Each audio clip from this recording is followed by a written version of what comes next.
No, say it. Pooh Shiesty dropped from 1017. New evidence in Pooh Shiesty's federal robbery and kidnapping case has taken the hip-hop world by storm.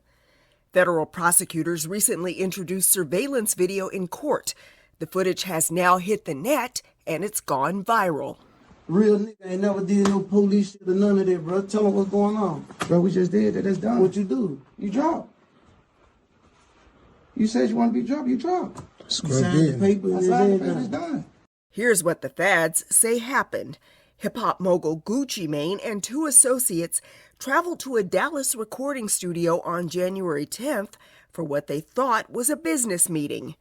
Instead, prosecutors allege rapper Pooh Shiesty demanded to be released from his recording contract at 1017 Records at gunpoint.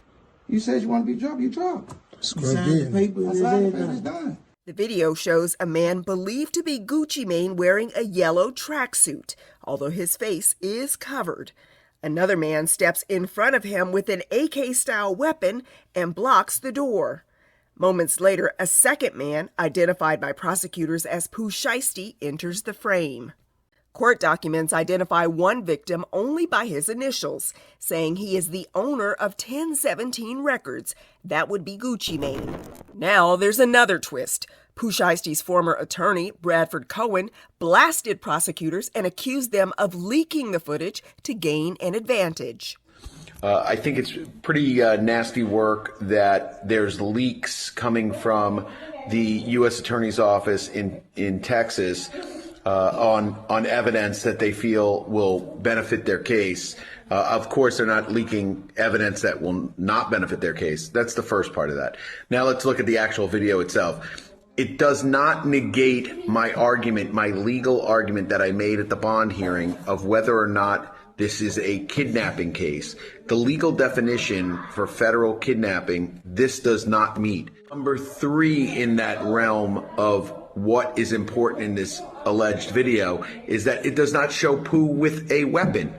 Again, they said that Pooh had this AK-47, this alleged AK-47, and it doesn't show Pooh with an alleged AK-47. It shows someone else with an alleged AK-47. So there's still things in this video that still help the defense. So there's a lot of things going on in that video that people really need to take a very hard look at. And when people say, oh, this guy's cooked, that guy's cooked, they're just not lawyers. They don't know how to look at videos and how to look at the evidence. Prosecutors have not publicly responded to Cohen's claims. The U.S. Attorney's Office in Dallas announced the case in April. 9 individuals, including well-known musical artists, kidnapped and robbed at gunpoint numerous victims at a music studio in Dallas, Texas. These individuals who are charged and arrested include Lontrell Williams Jr., also known as Pooh Shiesty, Lontrell Williams Sr., Rodney Wright Jr., also known as Big 30, Kadarius Waters, Demarion Gibson, DeMarcus Glover, Corday Johnson, Darian McDaniel, and Terrence Rogers. Pooh Shiesty was charged with kidnapping and robbery extortion. He pleaded not guilty to all counts. Prosecutors say he was on home confinement at the time from another case. Part of the terms of his home detention were that he would not commit another federal offense or possess a firearm. His father, Lontrell Williams Sr., is alleged to have helped plan and execute the federal kidnapping as charged in the complaint. And as described further in the complaint, within hours of leaving the Dallas studio, a number of the defendants were on social media displaying some of the items that appeared to be the jewelry that had been robbed from the victims.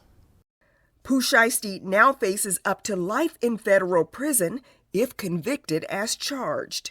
Reporting for Urban Hollywood 411, I'm Anita Bennett. Let us know in the comments section what you think of this newly released video, and give us a like and subscribe.